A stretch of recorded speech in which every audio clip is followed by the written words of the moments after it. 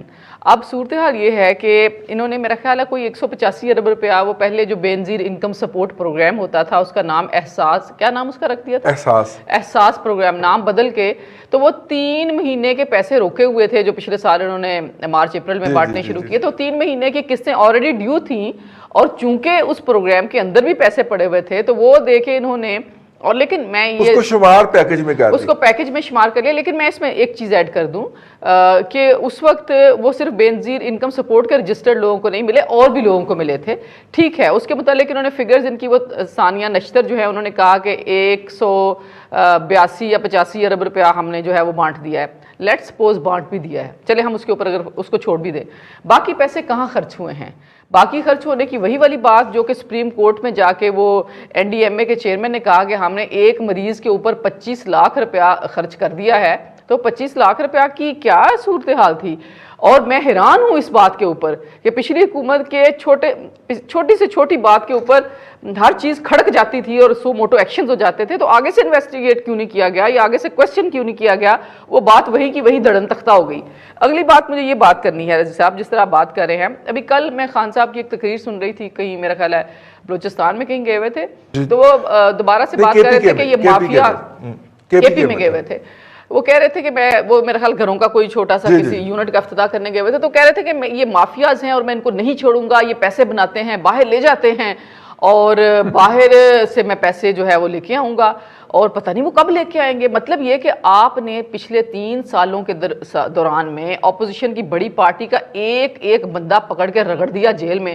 ان کو 6x6 کے کمروں میں آپ نے بند کر دیا، 6 8 مہینے بند رکھا، بعض لوگوں کو 2 سال آپ نے بند رکھا ہے.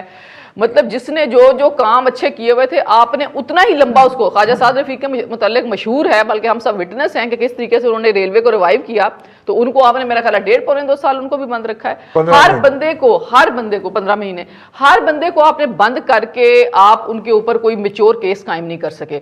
آپ 1 روپیہ کسی سے ریکور نہیں کر سکے. نواز شریف نے باہر جانا تھا، آپ کے پلے کوئی چیز نہیں تھی کہ وہ 50 روپے کے اسٹامپ پیپر دے کے چلے گئے، کیونکہ مقدمات کی نوعیت یہ تھی. کہنے کا مطلب یہ ہے کہ ان کے اندر ڈیپتھ یہ تھی. وہ سزائیں جو آپ نے ججوں کو بلیک میل کر کے جو تھی دلوائی گئی تھی، پوری دنیا میں موکری ہوتی ہے پاکستان کے جسٹس سسٹم کی، اور پاکستان کا جسٹس سسٹم اس لیے سب سے نیچے ہے کہ آپ پوری دنیا کو پتا چل گیا کہ سزا کیسے ملی ہے، اور فارمر پرائم منسٹر کو ملی ہے، کسی آرڈنری شخص کو بھی نہیں. اور وہ جج جو ہے اس کو تو آپ نے معطل کر دیا، وہ سزا بھی کے بھی قائم ہے، بلکہ اس سزا کی روشنی میں آپ میرا خیال ہے جائیدادیں بھی ضبط کرتے پھر رہے ہیں. پھر یہ بات ہے کہ خان صاحب ایکشن لیتے ہیں. اگلی بات یہ ہے کہ وہ ایکشن لیتے ہیں، تھرتھلی مچ جاتی ہے پرائم منسٹر ہاؤس میں، نوٹس لے لیا. میرا مطلب ہے نوٹس کے بعد انویسٹیگیشن ہے، پھر فورینزک، پھر یہ. مجھے یہ بتائیں رضی صاحب، کیا چینی کی قیمت واپس ہو گئی؟ کیا چینی جو ہے وہ 55-53 روپے پہ واپس آ گئی؟ کیا آٹا آپ نے ایکشن لے لیا، وہ بڑے آپ نے نوٹس لے لیے، آپ نے انویسٹیگیشنیں کر لی، آپ نے رد و بدل کر دیا، آپ نے ادھر کا منسٹر اٹھا کے ادھر رکھ دیا، ادھر کا اٹھا کے آپ نے ادھر بٹھا دیا. مجھے یہ بتائیں کیا آٹا سستا ہو گیا؟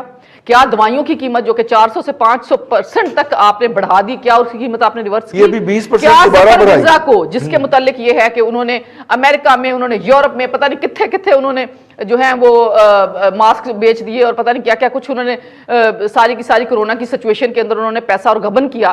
وہ آپ نے کیا ان کے اوپر کوئی ریفرنس فائل کیا؟ کیا ان سے کوئی ریکوری ہوئی؟ کیا ان کو اریسٹ کیا؟ اسی طریقے سے ظفر مرزا کے زمانے کی دوسری خبر یہ ہے کہ آپ نے انڈیا سے دوائی منگائی تھی، میرے خیال ہے کوئی 85 میڈیسنز جو ہیں وہ انڈیا سے خام منگوا لی گئیں جن کی نہ ضرورت تھی، اور وہ قومی خزانے کو پتہ نہیں کتنے اربوں کا نقصان پہنچایا. اس کے اوپر کیا کوئی مقدمہ قائم ہوا؟ کیا کوئی بندہ اریسٹ ہوا؟ کیا کوئی کیس چلا؟ کیا روز کوئی پیشیاں ہوئیں؟ نتھنگ. تو یہ تو ساری کی ساری باتیں تو ریفلیکٹ کرتی ہیں کہ مافیا کو آپ نے آس پاس بٹھایا ہوا ہے، بلکہ شاید گود میں بیٹھے پل رہے ہیں، اور آپ اوپر سے کہتے ہیں کہ میں ان مافیاز کو نہیں چھوڑوں گا. تو یہ تقریریں جو ہیں نا، یہ بنیادی طور پہ میننگ لیس ہو چکی ہیں، ان کا کوئی مطلب نہیں ہے. عوام اب ان تقریروں پہ ہنستے ہیں بلکہ روتے ہیں. روتے اس لیے ہے کہ روٹی بھی چھن گئی، آٹا چھن گیا، بجلی جو ہے وہ لوگوں کے میٹر کٹ رہے ہیں، اور میڈیسنز ان کی رینج سے اوپر ہو گئی.